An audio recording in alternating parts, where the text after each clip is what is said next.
कोई भी देहधारी हो। कोई कहे क्या प्रजापिता देहधारी नहीं है? हाँ, प्रजापिता नाम ही है। 500-700 करोड़ प्रजा का पिता। 500-700 करोड़ जो प्रजा है वो पतित है या पावन है? पतित है। पतितों का बाप का नाम प्रजापिता है, लेकिन वो पावन बनने का पुरुषार्थी है या नहीं है? है। तो पावन बनने के पुरुषार्थ में जो सबसे बड़ा हथियार है, सबसे बड़ी शक्ति है क्षत्रियों की, वो उसे मिली हुई है, पूर्व जन्म के पुरुषार्थ से ही मिली हुई है।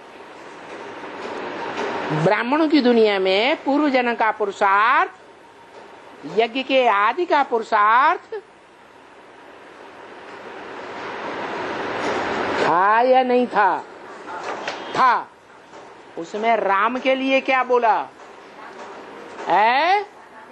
राम फेल हो गया। समझने वालों ने समझा फाइनल में फेल हो गया। अरे अभी फाइनल पेपर हुआ भी है, तो छोटे मोटे पेपर में फेल हुआ या फाइनल पेपर में फेल हुआ? चलो फेल हो गया।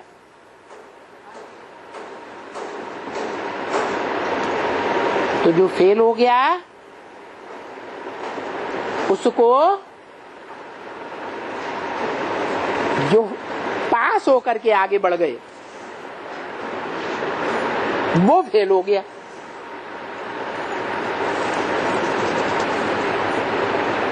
काय में फेल हो गया? कौन से मुख्य सब्जेक्ट में फेल हो गया?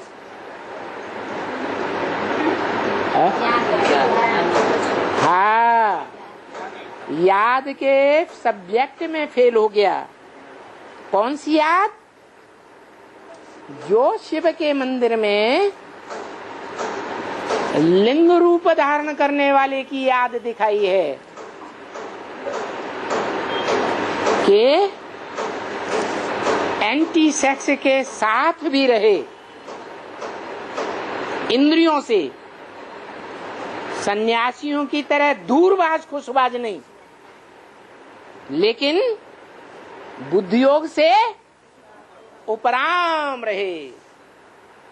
उस याद में फेल हो गई। क्यों फेल हो गई? क्योंकि उस समय पूरा ज्ञान नहीं था षष्ठी चक्र का, 84 जन्मों का। और अभी तो बाप कहते हैं मैंने अपने पास कुछ भी नहीं रखा। मेरे पास जो भी ज्ञान था तीनों कालों का, इस सृष्टि का, आत्मा का, परमात्मा का, परम पिता का जो भी ज्ञान था, सारा ज्ञान तुम बच्चों को दे दिया। तो अभी तो ज्ञान में संपन्नता आ गई ना। तो ज्ञान में संपन्नता आ जाए, जो पहला सब्जेक्ट है ईश्वरीय पढ़ाई का, उसको कोई फेल कर सकता है? नहीं कर सकता। औरों में वो ज्ञान नंबरवार है। और जो परिवार का मुखिया बाप होता है, उसके अंदर परिवार के सभी भांतियों का ज्ञान पूरा होता है या अधूरा होता है? पूरा होता है। तो वो सारी मनुष्य सृष्टि का बाप है। यज्ञ के आदि में वो भले फेल हो गया, लेकिन जो बच्चा, जैसे कोई कक्षा होती है, कक्षा में कोई बच्चा फेल हो गया तो नीचे की कक्षा में पड़ा रहेगा, दूसरे बच्चे आगे चले गए। उन बच्चों के संगठन में उसको बैठाया नहीं जाएगा। तो ऐसे ही हुआ। जो ब्राह्मण परिवार था उस परिवार से उसको कोई सहयोग मिलने वाला नहीं है। जो बाप है, सुप्रीम सोल, गॉड फादर, निराकार, वो उस बच्चे को ज्ञान के बाण और पुरुषार्थ रूपी धनुष दे देता है, बुद्धि रूपी तर्कस दे देता है। जाओ उस दुनिया में शिकार करो जानवरों का, जानवर बुद्धियों का, और क्या करो, मारो और खाओ। वो जन्म लेता है। एकलव्य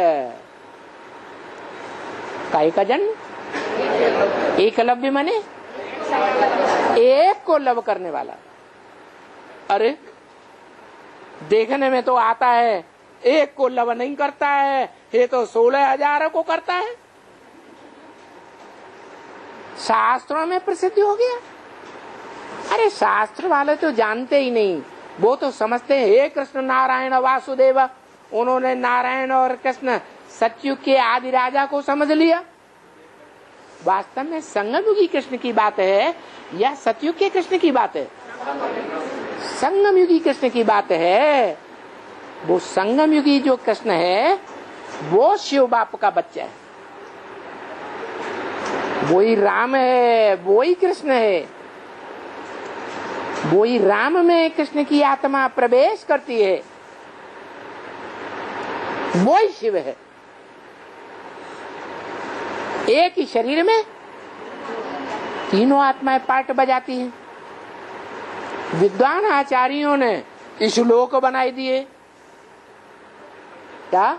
अच्युतम, आ माने नहीं, च्युतम माने नीचे, जो नीचे न गिरे, माने जो अमोघ वीर्य हो जाए।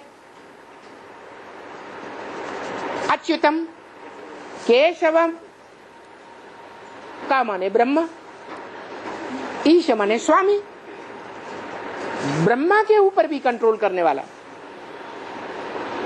जो मुरली में बोला शिव बाप ने, ऐसे अच्छे बच्चे थे यज्ञ के आदि में जो मम्मा बाबा को भी कंट्रोल करते थे। उनमें शिव बाबा प्रवेश करते थे, डायरेक्शन देते थे, ऐसे करो ऐसे करो। तो देखो जो आदमी वो अंत में भी साबित होंगे बड़े, तो वो राम